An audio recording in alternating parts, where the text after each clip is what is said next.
where I see HR growing the fastest and taking the most opportunity within AR or mixed reality is within the learning space. If you think about a performance review with this technology, you can practice. You can have an AI person sitting across of you where you as a manager deliver feedback to, and they understand how your gestures are, tone of voice, and then you can get reflection on how you delivered that.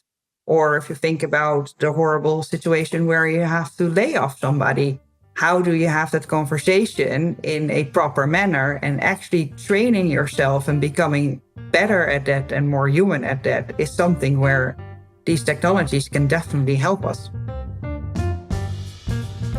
Welcome to the Work for Humans podcast. This is Dart Lindsley. Technology is transforming our world with innovations like LLMs and augmented reality becoming a part of life at home and in the workplace. Marlene de Koning, HR tech and experience expert, sees the opportunity to enhance employee well-being by improving how we use these technologies at work, bridging the gap between technology, humanity, and business strategy.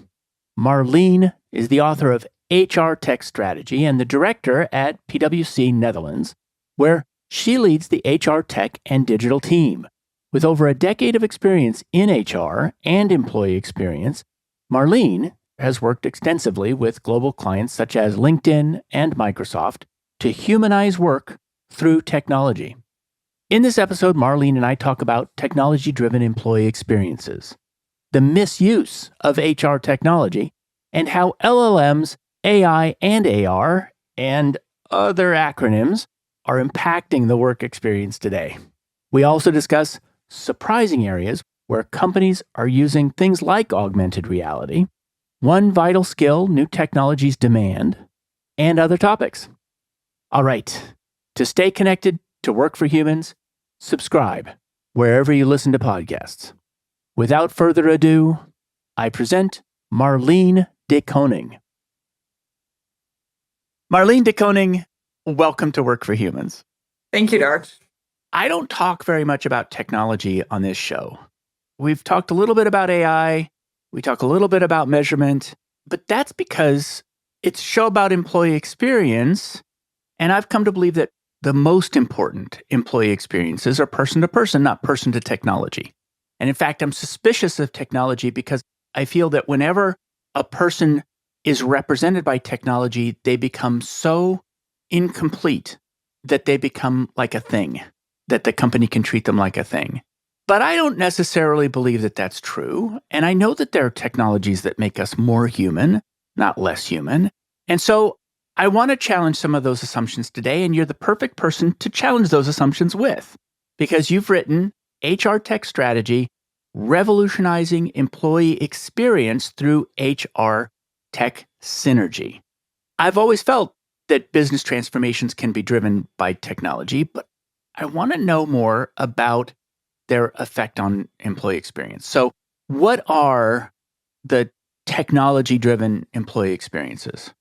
When I think about employee experience, I think about the world of work, and I think about that it has become more complex, especially if you think about information workers. Technology has been entering our workforce at a mind-boggling pace. And with more technology being entered, that has an effect on our employee experience. So it can be a blessing or a burden.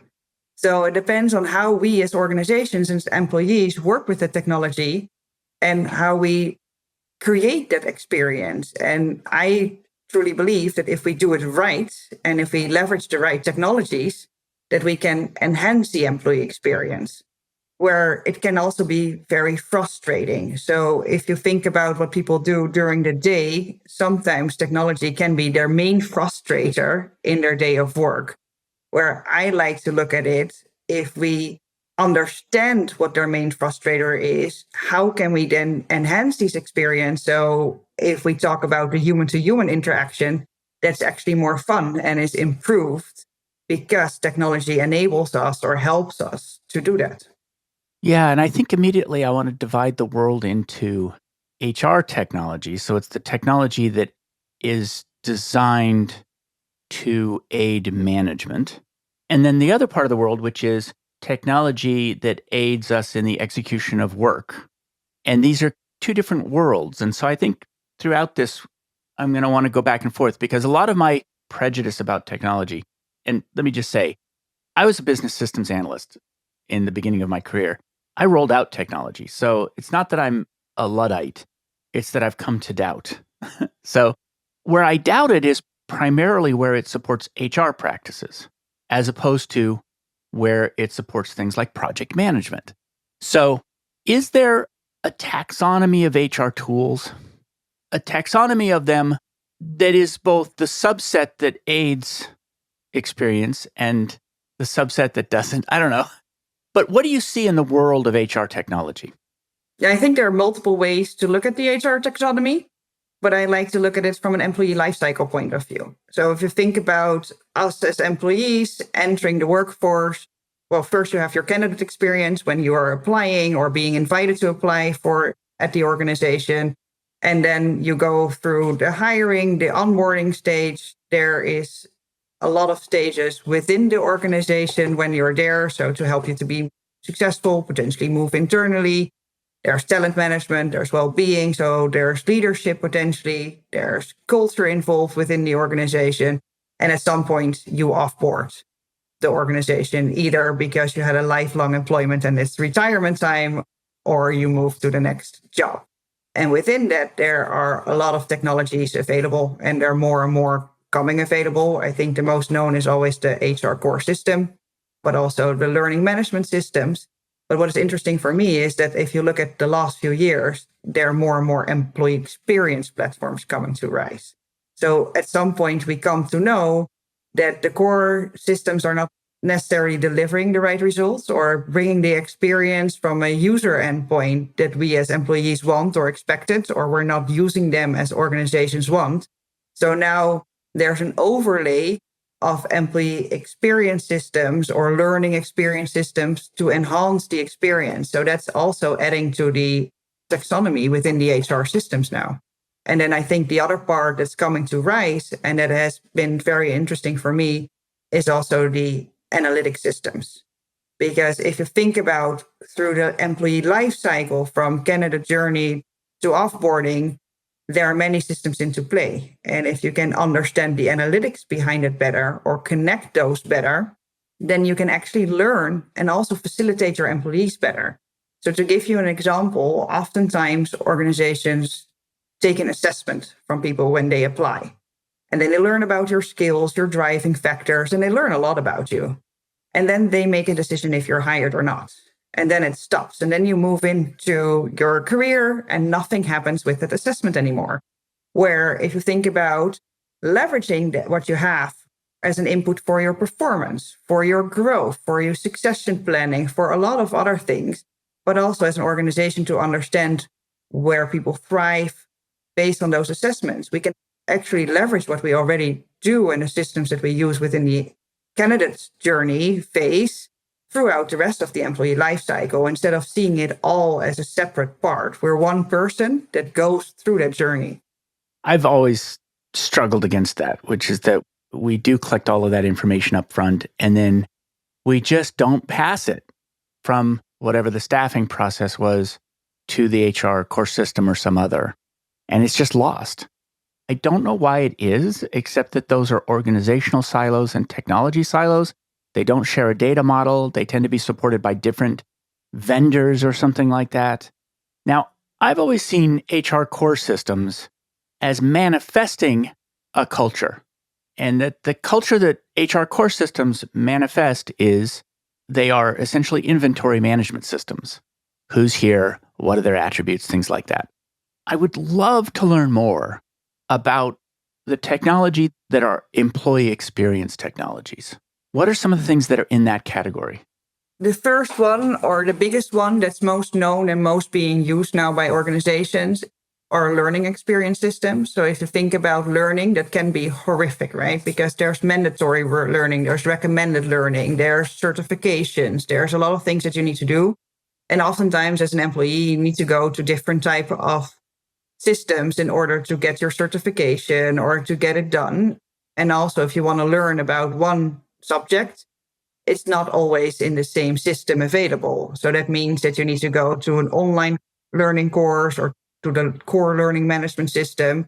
So what they build, or some companies are now offering, is a learning experience where you can start learning more in the flow of work. So also, if you and I communicate about a topic that's of interest at work, then you can do a micro learning. So you could just click on a word you don't know and then learn in the system that you're currently working in. So it brings more the learning to employees. But also, if I then think, hey, my colleague would be interested in this learning, let's send them the recommendation as well so they can start learning, and you bring it more into the flow of work. And it increases the experience because it's not something that you have to do, that you need to go looking for, but it actually enhances your experience as an employee.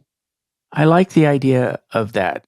I don't have statistical data. In other words, I have a lot of data on what people want from work. And in the top 3 is learning.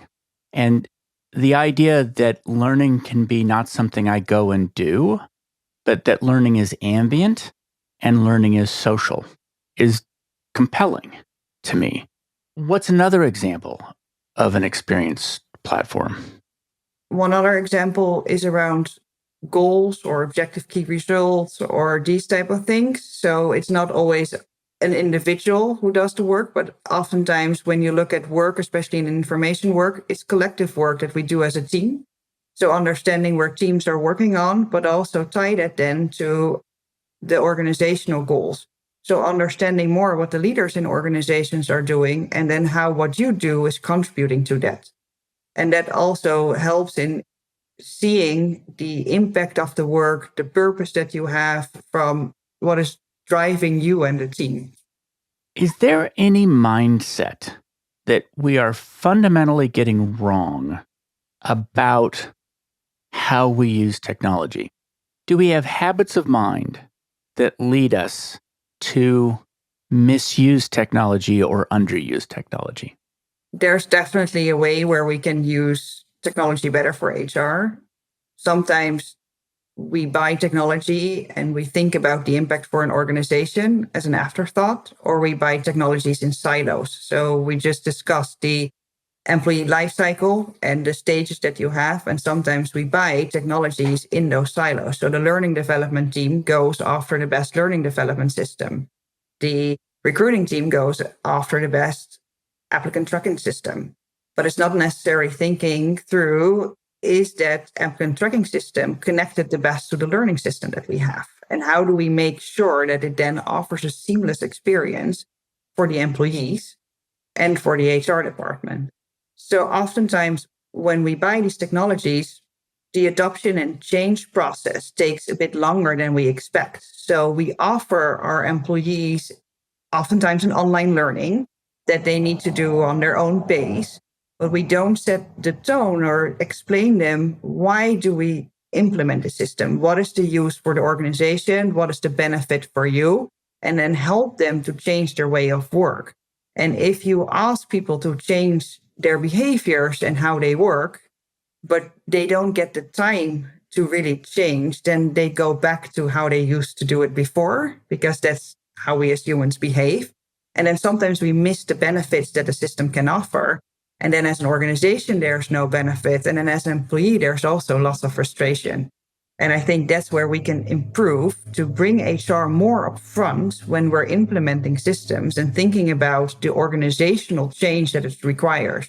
Especially if you think now with AI entering at a fast pace in every organization, it requires that we do our work differently.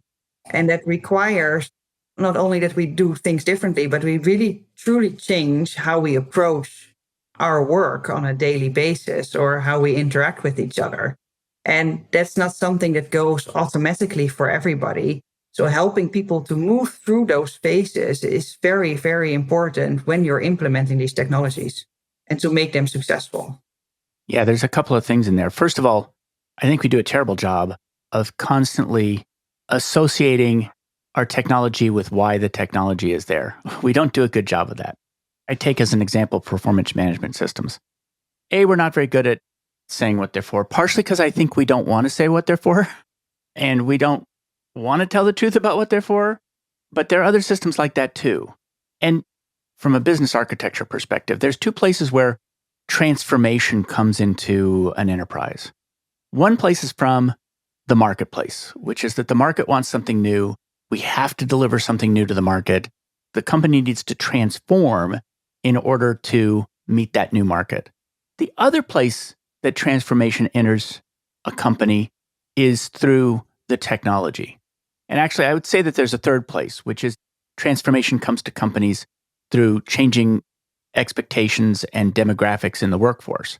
But in terms of transformation that's coming into enterprises today in the form of technology, you've mentioned LLMs, well, AI and LLMs, machine learning, things like that. I want to go through some of the big things that are coming that HR might need to help organizations adapt to. So when you think about LLMs, when you think about machine learning, I know nobody can answer this question yet, but I'm still going to ask it, which is, what is the nature of that transformation going to be? And how might we prepare people for it?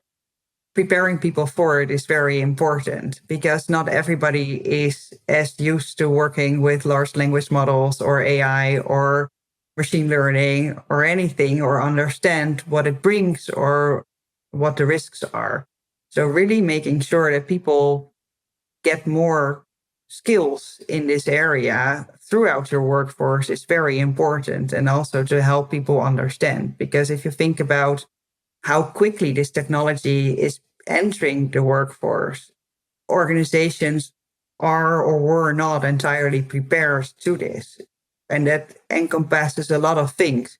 So one easy example is when GPT became very known or used by many people, organization didn't have a policy in place. What do we do if people start loading our work data or client data into it? And what does that mean for our organization? So understanding that people will use technology if you offer it as an organization or not is one thing. And then how do you want it to be used?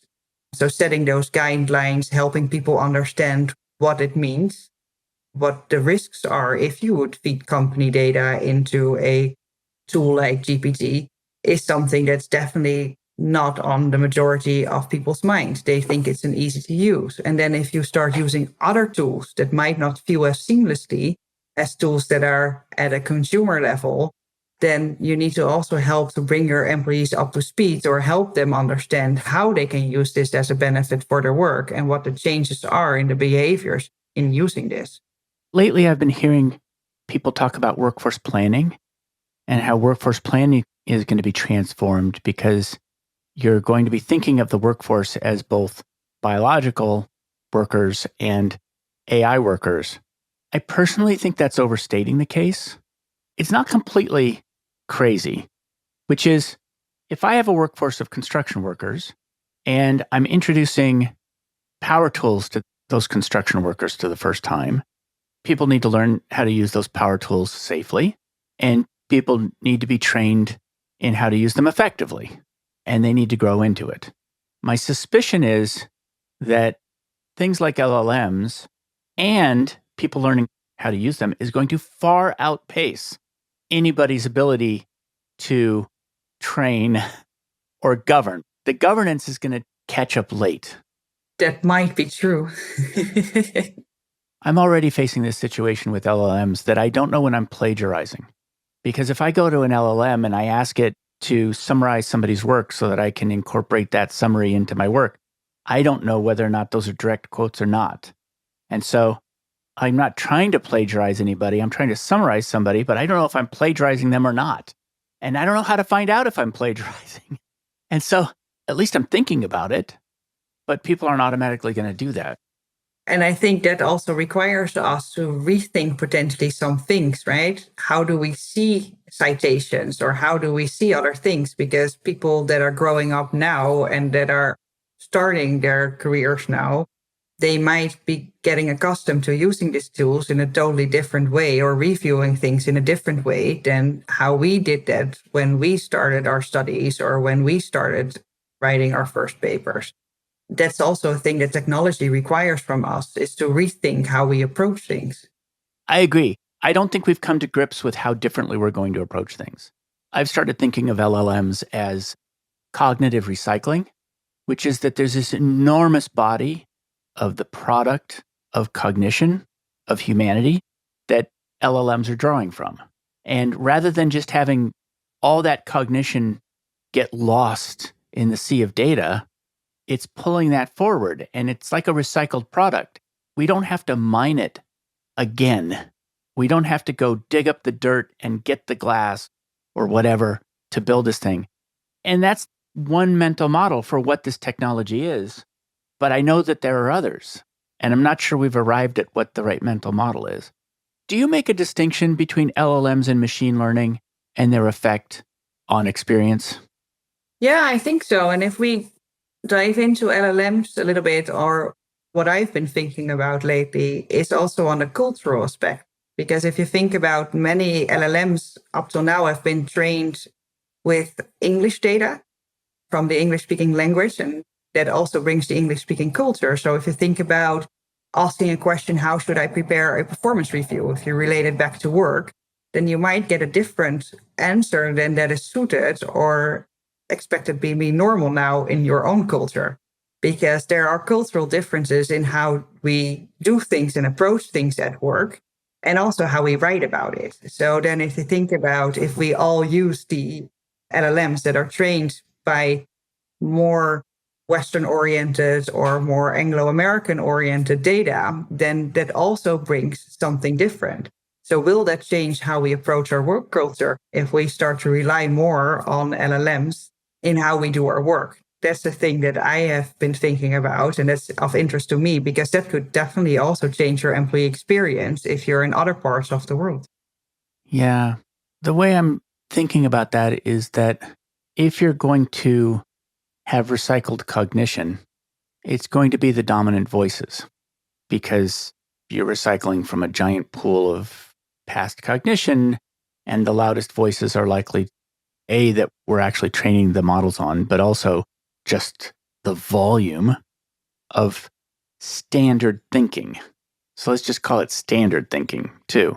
That's not quite right either, because India and China have produced, or every country has produced, an enormous volume that we may not be training the LLMs on, and they're no less standard for that.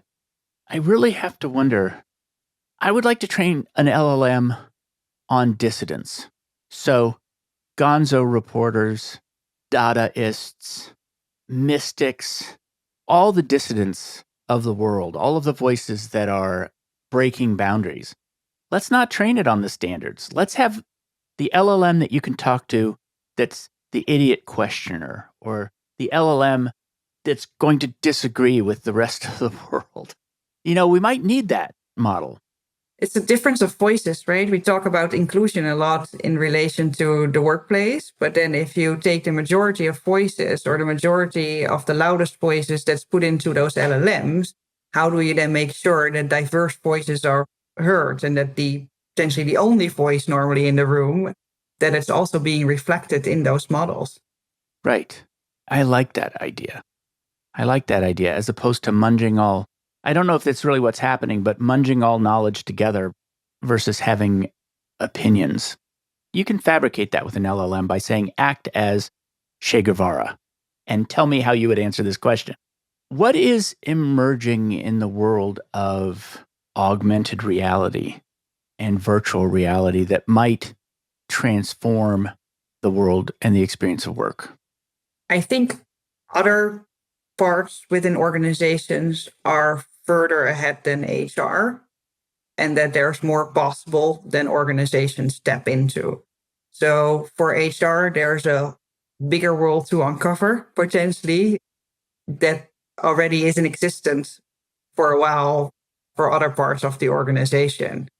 But where I see HR growing the fastest and taking the most opportunity within AR or mixed reality is within the learning space again, because it can help us to be better at our jobs, not only for pilots or surgeons, where it already was part of the learning strategy in embedding more these type of technologies. But actually, if you think about a performance review, with this technology, you can practice. You can have an AI person sitting across of you where you, as a manager, deliver feedback to, and they understand how your gestures are, tone of voice, what you're saying, the sentiment of your data. And then you can get reflection on how you delivered that feedback.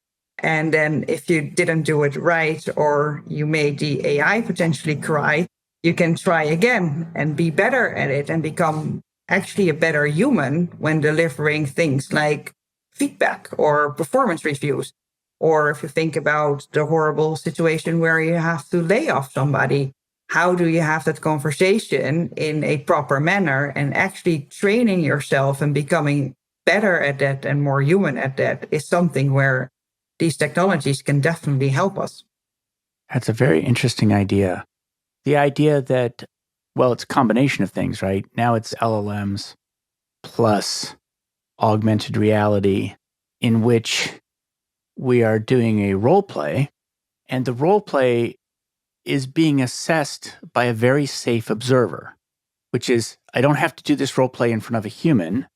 I can do the role play in front of an AI, and the AI can tell me potentially how I'm coming across, and potentially how I'm coming across to different kinds of perceivers, like different people perceiving me different ways. That's a really weird concept. I really have not thought about the idea of AIs teaching us how to be more human. I really had not considered that as a possibility. And that's where I think that the technology can be beautiful in making us better at our jobs, because there are things that we as humans, even in human to human experiences, are horrible at, or at least can be better at. And then if technologies can help us be better, that should contribute to a better employee experience. Why not just replace the manager with an AI is my next question. Which is, if I'm a manager, I'm being taught by AI how to be a better manager, maybe I should just get out of the loop. Yeah, it's funny where the threshold's going to be between AIs being instructors and AIs being the principal. I mean, the reason that experts are not used for everything is because they're scarce. But you could potentially have an AI be a world's leading expert and not scarce at all because it's software. So, are there any surprising areas where people are using things like augmented reality? So, for instance, you mentioned surgery, you mentioned pilots, very high end professionals. Are you seeing AR being used more regular work, less expert work? One of the examples that I write about in my book also is in manufacturing and in retail, not necessarily AR, but also mixed reality or the metaverse. So building a digital twin of a machine in a factory to help people to onboard and learn how to use that machine. So instead of that, you have to stop the machine and learn how the machine works and potentially have a lot of waste because the goods that are coming out of the machine are not good, and taking the best shift leader off the floor in order to train people.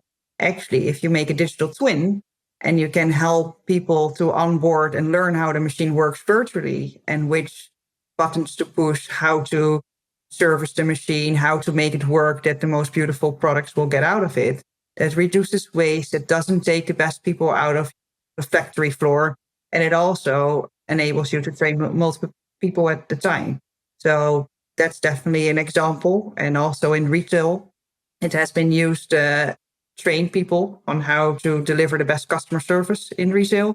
So instead of doing it when shops are closed, that people have to travel all around the world to train people, to do that in a digital store and have people understand how they can do that and train and be better at it and learn. And also, I think it opens up for making more mistakes because, again, you bring technologies and humans together. So sometimes it's more easy for people than to do it again and again than when you have to do it in a different type of role play.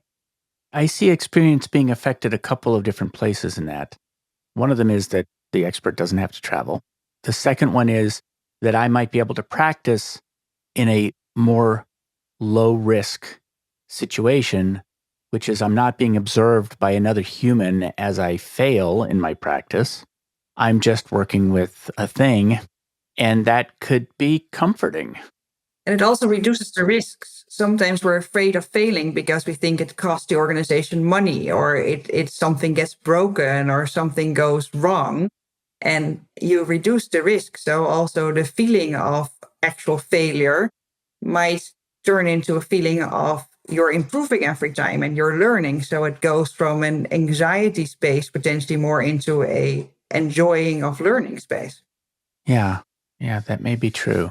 It's interesting to decouple instruction from being watched by a peer. And I guess that's already happened in a lot of ways. I mean, everybody learns on YouTube, but that's different from actually practicing, which you can do in an AR or mixed reality version. A funny thing happened to metaverses. They left the news. It's not because they went away, although maybe, but it's because LLMs came along. Is the whole idea of a metaverse still alive out there and progressing? Or did it not just get displaced from the news? Did it also get displaced from people's technology roadmaps? It's definitely still on people technology roadmaps. It's just not as high end now as LLMs. LLMs won the popularity contest, so to say. So it's more on top of mind and people are more experimenting with it or looking into it. Where the metaverse is already in play in some organizations. So again, for the learning and development part, but also sometimes from an organizational view perspective or for onboarding perspective, organizations have already been using it.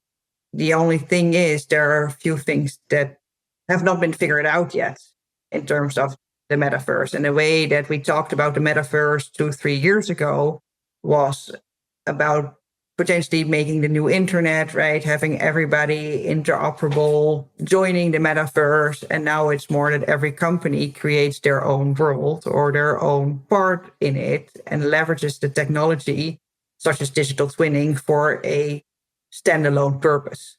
And that's still continuing. And that's also still on the roadmap because it can bring organization lots of value. And if you see a high return on investment and if it brings your organization lots of value, then organizations will continue to experiment with it. So there are industries where it makes more sense or where it's higher on the roadmap than others. But I definitely don't think it has died yet. And I think at some point, we're now at the top of the hype cycle for Gen AI. At some point, the hype will decrease a little bit. And then there's also room to leverage a little bit and to make sure that both, well, I think the metaverse then will come to the surface a little bit more again. Yeah. Yeah. There's people in the background who are working on and making it a reality. Do you know what is it that we haven't figured out, like we haven't solved in that space? Well, there are a few things like you need good network access, which is in parts of the world that's definitely there. In other parts, it's not. So if you're an international organization, it does not always make sense because you cannot bring it everywhere to the world and give people the same experience. So that's definitely something.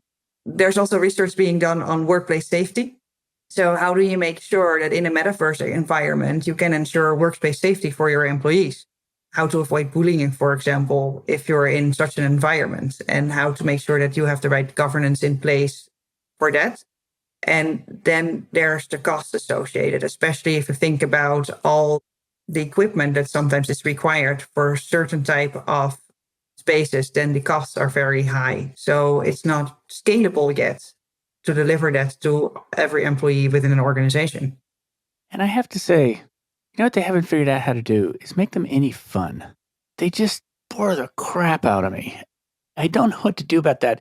Work doesn't bore me. The second I touch a metaverse of any kind, I'm like, ah, I don't know what that is. I mean, it's partially because I'm in a video game. To be honest, I don't have any weapons. When I'm in video games, I always have weapons. And I get into these metaverses and like, I'm unarmed. To be honest, it's like, could we make it a little bit more Minecrafty at least, you know? Well, I work with a metaverse company that built like collaboration parks and virtual parks. And what I like with one solution that they had is that they built train wagons to show every project that there is. And that you can also virtually enter that wagon. And then there's, because of the spatial sound, you'll hear what people are working on the project, but also then the project room has all the documents you need to access for that project. And if you virtually move out of that wagon, you go to the next, and then you have the documents and everything at hand for the next one. And then as leadership, you can see how many projects are going on within your organization visually. So what you see is every time a project is being added, a wagon is being added to the train. And the longer the train gets, the more you might be distant from your goals. And then what they build is like a data room within the organization where you have an overview of all the data of everything that's going on within those wagons. So it gives a better view and oversight and also helps teams to collaborate differently. So for me, that was a good example to see. And that would be something I think I would be enjoying to work in, even though it doesn't bring the weapons. Yeah, maybe just a crossbow. I like that idea, though. I like that idea of a visual metaphor for the work that I'm doing that would otherwise be invisible. I was just talking about this with an organization about how some of their work is like digging dirt, and occasionally they find a gold nugget. And finding the gold nugget is very rewarding, but digging the dirt is not very rewarding. And a part of the problem that they face is that they can dig a lot of dirt and the gold nuggets don't show up necessarily for 2 years because they take a long time to mature. And I said, so maybe digging dirt is the wrong metaphor. And if we had a metaphor of planting, then we'd have this sense that we're tending something that may not grow for a while. And that's a better metaphor. And so, yes, the tending is still labor, but the metaphor of that is not as much of a bummer as digging dirt and not finding anything. So then it becomes a question of tending. So this idea of having visual metaphors of the work that frame it in a productive way makes a lot of sense. And I love the idea of a train. This idea that we're going someplace and we're making the train go by what we do. It's a nice metaphor. I've always argued that, and this is not an argument. There's good evidence that suggests that most of our thinking is in our visual cortex. I mean, a huge part of our brain is in our visual cortex. And so if you can make invisible work visible, you're giving access to an understanding of that work that's far richer than a lot of other parts of our brain can manifest. In your book, you have a very large emphasis on the skills that new technologies are going to demand in coming years. And one of the most important ones that you put at the top is ethics. What is it about the technology environment that you feel is driving that toward the top? I think technology advances the workplace and it makes it more complex and challenging. And it helps to have ethical skills to navigate these complexities and to make the decisions really with ethical principles in mind. If you think about one of the examples that I've seen with bringing more data or democratizing data within organization brings data to the hands of middle managers.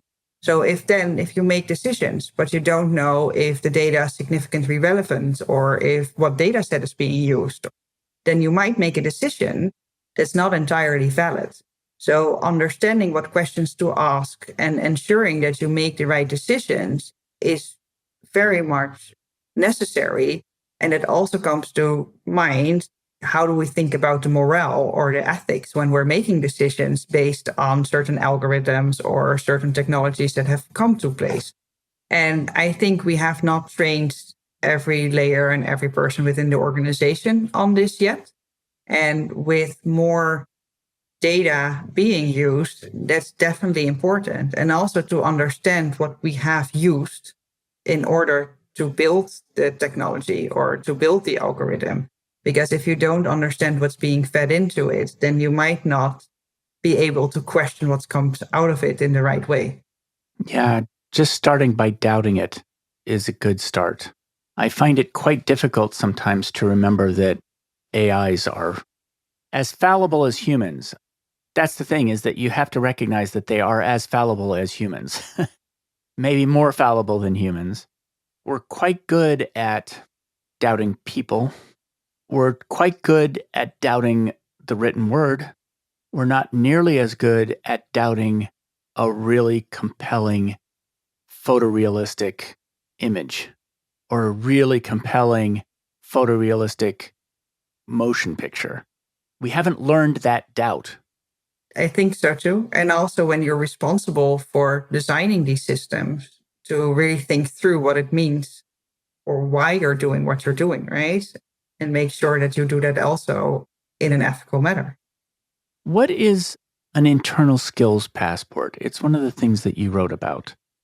Well, you have internal and external, but I think a skills passport in general is very important. It's more about what you're capable and what skills you acquired over the tenure of your work than only the certification or the degrees that you got. And that helps people to move jobs also internally and externally potentially. But if you think about it from an internal view, it's about what skills do we need within the organization for a person to drive this job and what skills does a person have. And if you list that, it can help really with internal mobility, but also to understand the capabilities that people have. So a leadership skill does not necessarily come from a leadership training. It can also be that you have managed 7 brothers and sisters your entire life and then acquired it at some other volunteer work. And that would make you a great leader potentially within the organization, even though you didn't follow the training that others did. So, and looking at it that way, but then if you log that because you acquire more skills over your tenure, and you not always remember the skills you acquire. If you then leverage technology, then it can also help in finding an internal role for you quicker because you match on those skills and not necessarily on the learnings that people follow within your organization. Yeah, that makes sense to me. I mean, the reason it's called a passport is because it helps you get places. And so I see why that's used. We've had a pretty robust discussion about skills on the show. And there are different camps, and there are camps that feel that skills are a useful thing to know about somebody, and there are absolutely camps who feel that they're not. And the camps that feel that they are not fall into my camp, which is I think people's abilities are emergent. You can't describe people by their parts. But another one is that context is so much more important than even practice. And it was something that Jeff Hunter said on a recent show. But the thing about a passport, which actually makes a lot of sense, is that a passport gets you past the border guards. It doesn't even have to be true. It can be a false passport that just the border guards believe. And so even though skills may not be predictive of performance, according to some people, they still may get you past the border guard. So I like the phrase passport. I like it. I'm not unsure if it's the purpose of having a fake passport to get across the border, but that's a fun analogy that I've not heard before. But I think it's definitely useful, especially for people who acquire their skills differently. And also if you think about the shortage that organizations experience or some industries experience, if we have a shortage, but then if we start looking at the skills, can we then hire different people than what we would normally expect based on their skills and then bring those to the organization? And I also see that there's an opportunity within that for diversity, because if you hire people differently than you've done before, you start looking at skills, you might also increase the diversity within your organization. So those are the two things why I like to look at it differently. Yeah. I have a personal story about that, which is that I became a recruiter. Before that, I was a criminal defense investigator. And the thing about being a criminal defense investigator is that you find people and you interview them. And the thing about being a recruiter is you find people and you interview them. And so completely different fields, completely different knowledge base, but a lot of the tools were very transferable. You've written about the transition from human capital management to human capability management. How do you frame that difference? How I look at it is human capital management is more a traditional approach that emphasizes a little bit more the investment in people as assets, and to look more at how human resources create a return on investment for the organization. So it's focused on hiring the right people with the right skills and then develop them within the organization based on their knowledge and how they can achieve goals for you as an organization. So it really emphasizes on maximizing the productivity and efficiency of employees within the organization to help the organization reach its goals. Where human capability management is more a modern approach, and it emphasizes a little bit more the development of employees within the organization. And that's a goal on its own, that people can thrive and develop themselves and be their best selves within the organization. So it's more based around that people have unique talents and skills and that we should nurture them and to help them to gain the best performance and be their best self while contributing to the organization as well. So it's more concerned to create an environment where employees are empowered to achieve that full potential. And for me to reach that full potential, that also includes that well-being and inclusion are more important because that's also counting towards thriving as an employee within the organization.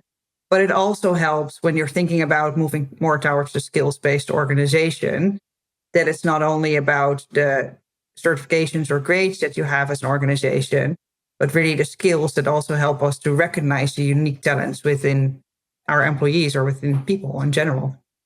You've argued for developing a more personalized employee experience and the role of technology in making that possible. And a lot of what you've spoken about in terms of the personalized experiences is hybrid work, the different ways of working, the different places of working. You've spoken about the 5 stages of hybrid. What are those stages? And what's sort of the most basic stage and what's the most advanced stage and what's in between?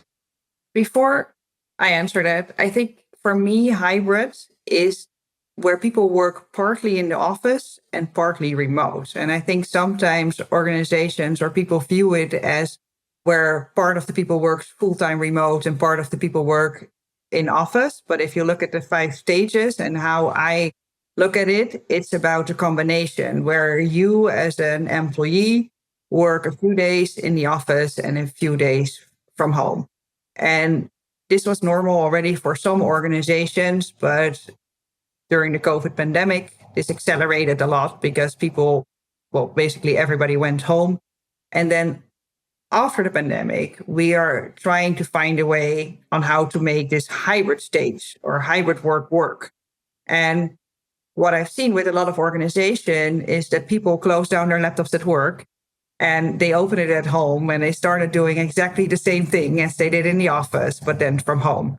Where hybrid is actually an opportunity to create more seamless experiences for individuals, but also for teams and for the organizations, because it provides different things. So what I write about are 5 stages. And the first stage is basically where organization has really no active hybrid strategy. So there are tools that support employees to work remotely, but there's no real strategy in place. Like, what do we want to reach? What does it mean for potentially the well-being or the retention of our employees? How can we create the optimal flexibility? Or there's not a real strategy. And also from a technology perspective, there's being offered what has always been offered within an organization. But then if you're thinking about stage 2, that employees are really replicating the working from the office, but then at home. So that also means back-to-back meetings, no breaks, no time to do basically things that we experience as humans that we don't like, but we're still doing. And we're all doing it collectively.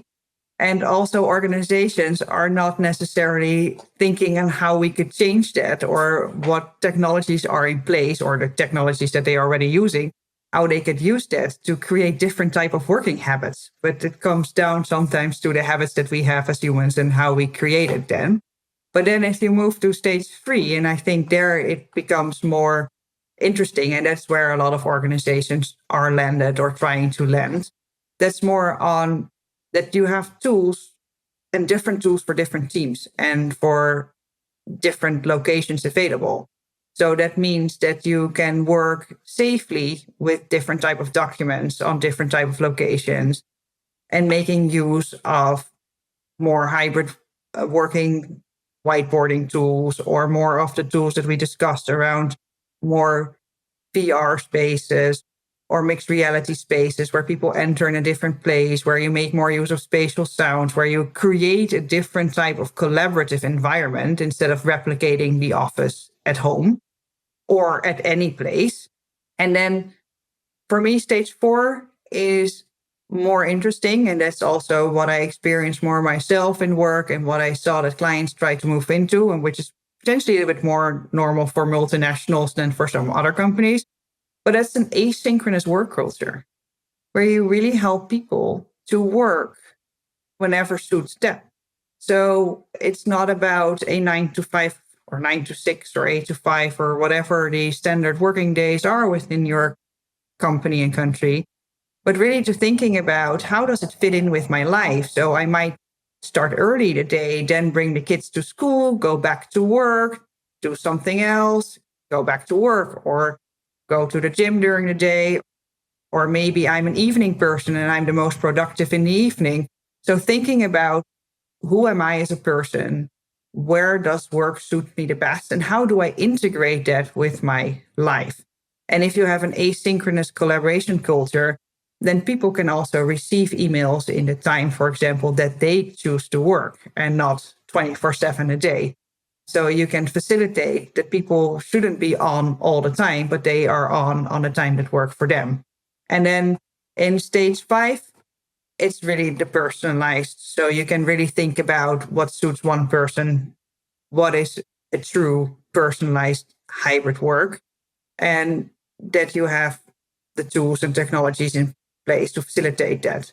But it also requires a governance from an organizational standpoint, because if it works for me as a person, it also needs to benefit our team goals. So you really need to think about what works for a person, what works for a team, and how do you make it work with the boundaries that are set by organization or sometimes by labor laws within different countries.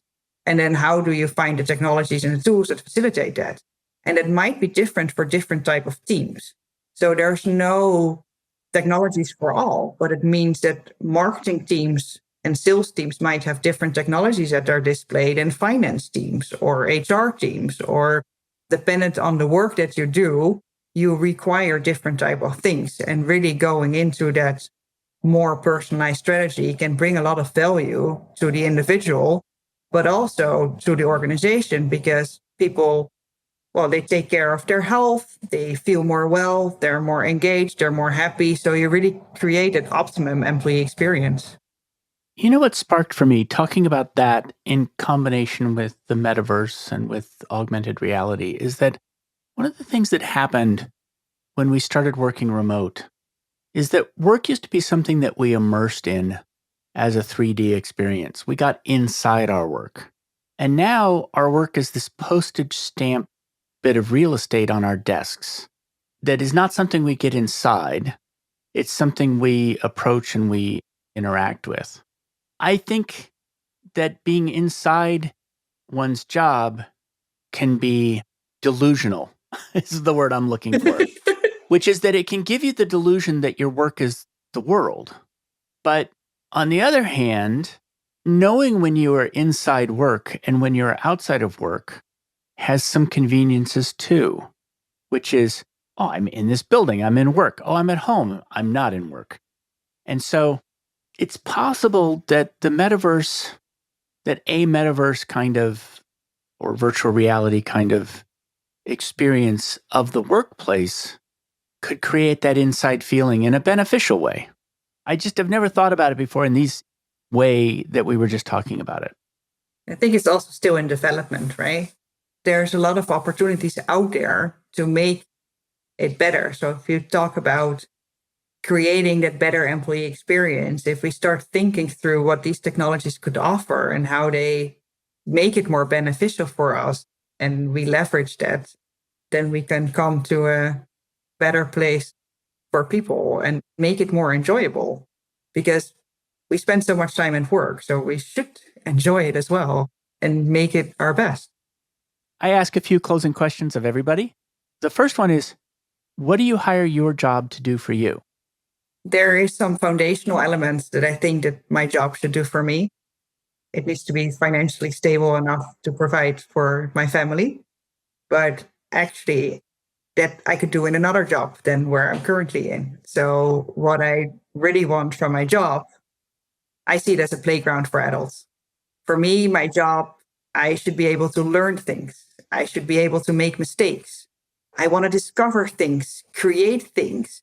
And I love to do that with other people and to do it collectively and to enjoy that.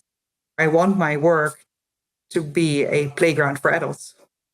I love that phrase, by the way. And when you and I first spoke and you said a playground for adults, that put me off on a whole search for the world's leading expert on playgrounds that I could invite to the show. Because I think it's a beautiful idea, this idea that it's a space for play. And I haven't found that expert yet. Actually, I did find that expert, and she said,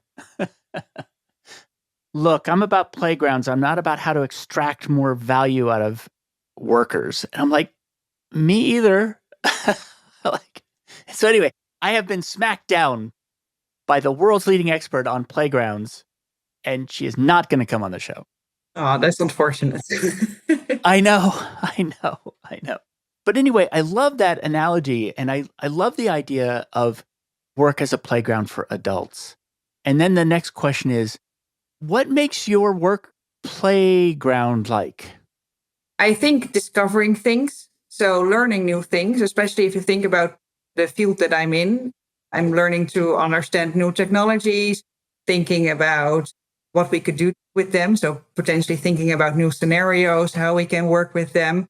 But also, I think just a lot of learning. I think my kids, when I talk to them, they learn all day, and especially they learn sometimes more on the playground than at school. I want to be intellectually challenged and learn new things, but also I want to play with other people who also like to do that. So I think the environment within that is also very important. So when I'm interviewing for a new role, I also always look at myself in interviewing the people around me, like who will I be doing this work with and how will we work together? But it doesn't necessarily mean that you need to think the same, because I definitely think it's important to be challenged and to work with people who think entirely different than you, because then you can innovate and think through things or learn more. So for me, that definitely is something that my work brings, and that brings me a lot of joy. In studying up on playgrounds, I learned that there's a whole debate around risk, which is that good playgrounds, you can get hurt. Now, not injured for life, but you should be able to skin your knees. You should be able to fall down. And I think that extends into the workplace. Not real injury, but it can be a serious playground. Yeah. And you need to be surrounded by people who also then help you to pick you up, because that's also important on a playground. So if you're backed up by people, then you can make mistakes and then you can learn from it. And then next time you're better, or you know how to reach the next bar in the playground. But you need to be surrounded by those people who pick you up. And if you have that within your environment, then you can learn a lot and create a lot of new things, because every time you fall down, you get up and you do it again. And I think that's something that we sometimes should learn as adults again. It's okay to fall down and then we get up again. And I worked at startups and innovation businesses before in my role. And that's continuously, you make a lot of mistakes or you want to bring a product to market that fails. Then you learn and you redo until you get it right. And then when you get it right, it flies, right? And then you can celebrate that with all the other people on the playground. So I think getting hurt is important. What does your work cost you? I do like my work, so I spend a lot of time of it. I also have a family, so it costs me mainly my personal time. I have less time for stuff sometimes that I want to do for myself or with myself than I would normally do. Also, I do work hybrid, so days there's commute involved. So that's definitely time that I sometimes wish I spent otherwise than in a commute.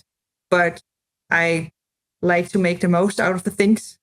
that are at my life. And I think majority of the things are a choice. So I also love music and love listening to things. So a great listening book or podcast in the car is also something that I can enjoy and learn to appreciate. So I try to make the best of it. But I think what it costs me the most is also a little bit is the irregular life. Sometimes you have events at night or things why you miss out on your sports or some other things. And I've had international jobs that I traveled a lot. And that means that if you travel a lot, that there's more or it's less regular within your life. So then again, sometimes traveling can be a lot of fun. Well, I have just the podcast for you to listen to while you commute. Where can people learn more about you and your work? Of course, my book is available through the regular channels. On LinkedIn, they can learn more about me and contact me as well. And also on my employer's website. I just want to say the name of your book so people can find it, which is HR Tech Strategy, Revolutionizing Employee Experience Through HR Tech Synergy. And your last name is spelled Koning, Koning. Thank you very much for coming on the show today. I really appreciate it and enjoyed the conversation. Thank you for having me. It was nice conversing with you. Thanks for joining me for another episode of Work for Humans. If you enjoyed this episode, please give us a 5-star rating wherever you listen to podcasts. And share the show with one person you think would get value from it. Believe it or not, this really helps us grow the show and reach more people who want to build the kind of work that people really want. As always, thank you to my producer, Jason Ames at Ninth Path Audio for his insights into content and his high standard for quality. Final note, the opinions shared here are my own and not the views of Google or Cisco Systems. Thanks again for listening. See you next time.